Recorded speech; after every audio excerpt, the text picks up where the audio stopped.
Wala anong dahilan ba't kayo nag-aaway, sir, sa bahay? Minsan, yung pinapag-awayan namin yung ano... Jer. Ano po yung jer? Ganyan lang, sir.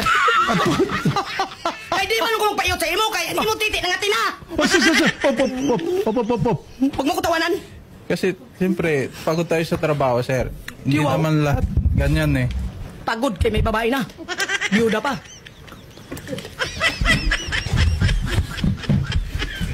Nangatayin yung ubo to. Kagid-kagid. Alam naman ipasipsip mo sa akin, ano ko gago? Ang gandali lang, okay. Ma'am, patapusin natin si sir. Sige, sir. Sasagutin ko lahat paratang niya sa akin. Kanya ko sa dibdib niya. Sabi niya, sir. Huwag ka tumo.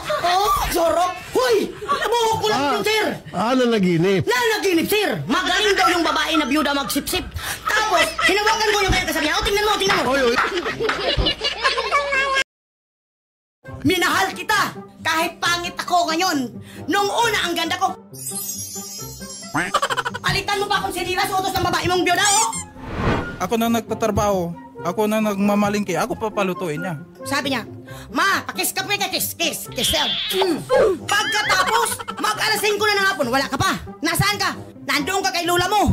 Sinong lola? Yung minahal niya na ngayon na biyuda. Ma'am, break muna, break. Break and dance. Baka naman kulang ka sa jer. Bigyan ng robas. Hindi na yan mag-sir. Doon na yan sa biyuda. Oh. Kasi magaling daw mag-ipit-ipit, sabi pa naman yan. Nanaginip, nag-away na kami. So ko na naman ako sa kanya, love ko na naman siya, sir. Eh, siya magluluto, kalukuhan. Tapos, sir, nagkubad siya damit, pinaiga niya ako sa dibdib niya. Sabi niya, sir, huwag ka tumo. Sorok. Hoy, nabuhok ko lang yun, sir. Nanaginip. Magaling daw yung babae na biyuda magsipsip. Tapos, hinawakan ko yung kaya kasabi niya. Tingnan mo. Bakit ang lalim na inisip mo? Iniisip ko lang kasi yung sinabi ng mga katrabaho ko at sinabi ng mga kaibigan ko eh. Bakit? Ano ba sinabi nila? Ang kwento kasi nila, yung mga girlfriend daw kasi nila dati, pag yung unang-una daw talaga nila, gulat na gulat daw yung reaction ng mukha ng mga babae. Paano nagulat? Ganito daw nagugulat oh. Ganun daw. Pero bakit yung mga girlfriend ko dati, hindi ganun yung reaction ng mukha? Anong reaksyon ng mga mukha ng girlfriend mo? Ang reaction ng mga mukha sa girlfriend ng mga kaibigan ko, ganito. Pero sa akin, bakit ang reaction ng mga mukha ng mga girlfriend ko? Bakit ganun? Hanggat na pangasawa kita, ganun din na reaction mo eh. Siyempre, sa mga kaibigan mo, nagugulat ang mga babae. Bakit sa akin hindi sila nagugulat? Parang ngayon ka lang. Wala namang nakakagulat sa maliit eh. Eh bakit minsan nagugulat ka sa akin? Pag-araw ng sweldo mo lang ako nagugulat. Teka, bakit pag-araw ng sweldo ka lang nagugulat? Baka kasi hindi mo ibigay sa akin ang sweldo mo pag hindi ako magulat-gulatan.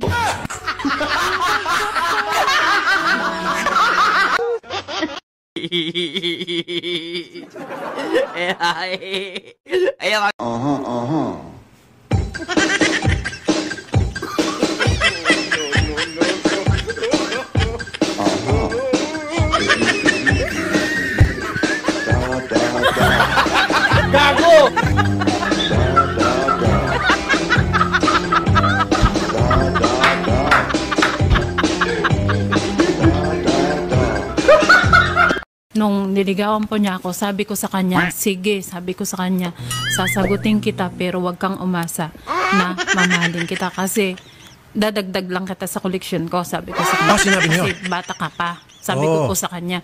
Sabi niya, sige gawin mo, pero seryoso po ako. Sabi niya, ganon. So inamin mo sa kanya na idadagdag mo siya sa inyong koleksyon? Kumbaga trophy? Opo, yung paglalaruan lang po. Tapos, Tapos naging honest ka pala. Opo. Tapos sabi ko sa kanya, kung ayaw mo pa rin maniwala, i-open mo yung Facebook account ko. Sige, bigay mo password. Tinignan niya po na marami po talaga ako mga kachat na mga boyfriend. Sandali lang. Mr. Henry, huwag ka nga mag-inarte dyan.